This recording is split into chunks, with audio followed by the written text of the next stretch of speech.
Hello friends, আমি sweeties কিচেনে তোমাদের স্বাগতম। আজকে আমি বানাবো আলু কাতলি। তো কীভাবে বানাচ্ছি ভিডিওটা শেষ পর্যন্ত দেখতে থাকো। এখানে আমি আলুগুলোকে স্লাইস করে কেটে খুব ভালোভাবে ধুয়ে নিয়েছি।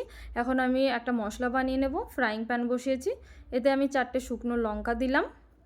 এখানে আমি অল্প পরিমাণে মৌরি দিলাম, অল্প পরিমাণে গোটা ধনে আর কিছুটা গোটা জিরে। এটাকে আমি হালকা রোস্ট করে নেব আর এটার পাউডার বানিয়ে নেব। এখন আমি একটা কড়াই বসেছি, রান্নাটা শুরু করব। ফার্স্টে আমি এখানে পরিমাণ মতো সরিষার তেল দিচ্ছি আর এতে আমি ফোড়নের জন্য অল্প পরিমাণে গোটা জিরে দিলাম। এটাকে হালকা রোস্ট করে নেওয়ার পরে এতে আমি আলুগুলোকে দিয়ে দেব। দেখো আলুগুলো দিয়ে দিয়েছি। এখন আলুগুলোকে খুব ভালোভাবে নাড়াচাড়া করে নিয়েছি, পরিমাণ মতো লবণ দিলাম আর ঢেকে এটাকে 10 মিনিট কুক করে নেব। 10 মিনিট হয়ে গেছে। এখন আমি ঢাকনাটা উঠিয়ে ভালোভাবে আরও নাড়াচাড়া করে দিলাম আর এখন আমি গুঁড়ো মশলাগুলো দিব।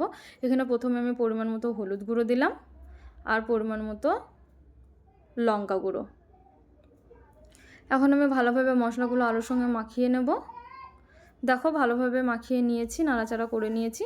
এখন আমি এটাকে কুক করে নেব আরও 10 মিনিট। 10 মিনিট হয়ে গিয়েছে। এই পর্যায়ে আমি দুটো টমেটোকে কেটে রেখেছিলাম, সেটাই দিলাম। টমেটোটা যাতে খুব ভালোভাবে সেদ্ধ হয়ে যায় সেজন্য ঢেকে আরও 5 মিনিট কুক করে নিলাম।